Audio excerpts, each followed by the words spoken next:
നമുക്കിന്ന് വളരെ ടേസ്റ്റി ആയിട്ടുള്ളൊരു അയല പെപ്പർ ഫ്രൈ തയ്യാറാക്കിയാലോ? വളരെ സിമ്പിൾ ആയിട്ട് ചെയ്യാൻ പറ്റും, അതേസമയം വളരെ ടേസ്റ്റിയുമാണ്. അപ്പൊ വേഗം തന്നെ ഒന്ന് കണ്ടു നോക്കൂ. അയില പെപ്പർ ഫ്രൈ തയ്യാറാക്കാൻ വേണ്ടിയിട്ട് ഞാനിവിടെ 1/2 കിലോ അയില, അതായത് വാൽ കഷ്ണങ്ങൾ മാത്രം നോക്കിയിട്ടാണ് എടുത്തേക്കുന്നത്.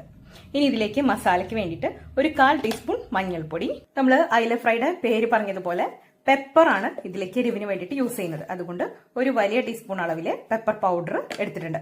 ഇനി നിങ്ങൾക്ക് ഇതിന് പകരം കുട്ടികൾക്കൊന്നും കൊടുക്കുന്നില്ലെങ്കിൽ പെപ്പർ ഉണ്ടല്ലോ, വോൾ പെപ്പർ, കുരുമുളക് ക്രഷ് ചെയ്തിട്ട് ചതച്ചിട്ട് ഇട്ട് കൊടുത്താലും നല്ല ടേസ്റ്റ് ആയിരിക്കും കേട്ടോ.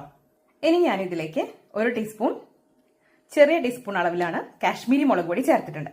അത് നമ്മുടെ ഫിഷിന് നല്ലൊരു കളർ കിട്ടാൻ വേണ്ടിയിട്ടാണ്. അല്ലെങ്കിൽ ചിലർക്ക് ഈ ഒരു മഞ്ഞ കളർ അല്ലെങ്കിൽ വെള്ളാമ്പിച്ചിരിക്കുന്നു എന്നൊക്കെ പറയാറില്ലേ, ആ ഒരു ഫീലിംഗ് ഉള്ളവർക്ക് വേണ്ടിയിട്ടാണ് നമ്മൾ ഈ ഒരു കാശ്മീരി മുളക് പൊടി ചേർത്തത്. അതില്ലെങ്കിലും നമ്മുടെ ഫിഷ് ഫ്രൈ സൂപ്പറാണ്.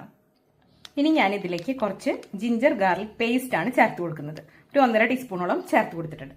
ഇനി നമ്മൾ പലർക്കും പറ്റുന്ന ഒരു അബദ്ധമാണ്, എനിക്ക് ഇടയ്ക്കിടയ്ക്ക് പറ്റുന്ന ഒരു സംഭവമാണ്, നമ്മൾ ഈ ഒരു ജിഞ്ചർ ഗാർലിക് പേസ്റ്റ് എടുക്കുമ്പോൾ അതിൽ ഉപ്പുണ്ടായിരിക്കും, ചിലതിൽ വിനാഗിരിയുടെ ബേസിലായിരിക്കും അത് പ്രിസർവ് ചെയ്ത് വെച്ചിട്ടുണ്ടാവുക.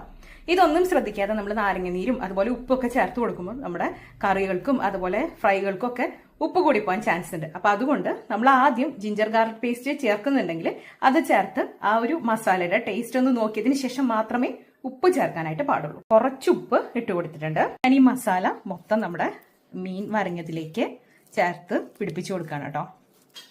നല്ലതുപോലെ ഫ്ലഷ് ഉള്ളിലോട്ട് വരഞ്ഞു കൊടുത്താലാണ് നമ്മുടെ ഈ ഒരു മസാല കറക്റ്റായിട്ട് ഉള്ളിലേക്കൊക്കെ പോയി നല്ല ടേസ്റ്റി ആയിട്ട് നമുക്ക് ഫ്രൈ ചെയ്തെടുക്കാനായിട്ട് പറ്റുള്ളൂ. അപ്പോൾ മസാല തേച്ചൊരു 10 മിനിറ്റ് നമുക്ക് റെസ്റ്റ് ചെയ്യാനായിട്ട് വെക്കാം. നമ്മൾ മസാലയൊക്കെ തേച്ചിട്ട് ഏകദേശം ഒരു 15 മിനിറ്റ് ആയിട്ടുണ്ട് കേട്ടോ. ഇനി നമുക്കിത് ഫ്രൈ ചെയ്തിട്ട് എടുക്കാം. ഞാനൊരു പാൻ വെച്ചിട്ടുണ്ട്. ഇതിലേക്ക് കുറച്ച് വെളിച്ചെണ്ണയാണ് ഒഴിച്ചു കൊടുക്കുന്നത്. ഇതിലേക്ക് കുറച്ച് കറിവേപ്പില ഇട്ട് കൊടുത്തിട്ടുണ്ട്. ഇനി നമുക്ക് മസാല പുരട്ടിയ മീൻ കഷ്ണങ്ങൾ വെളിച്ചെണ്ണയിലേക്ക് ഇട്ട് കൊടുക്കാം. ഇനി എപ്പോഴും പറയുന്ന പോലെ തന്നെ നമ്മൾ ഫ്രൈ ചെയ്യുമ്പോൾ ഒരു ഭാഗം ഒന്ന് ആയതിനു ശേഷം മാത്രം മറിച്ചിട്ടാൽ മതി. ഇനി നമുക്കിതൊന്ന് മറിച്ചിടാം. കണ്ടോ, നമ്മൾ മറിച്ചിട്ട് കൊടുത്തു മീൻ. ഇനി ഇത് നല്ലതുപോലെ ഒന്ന് ഫ്രൈ ആയിട്ട് വരട്ടെ.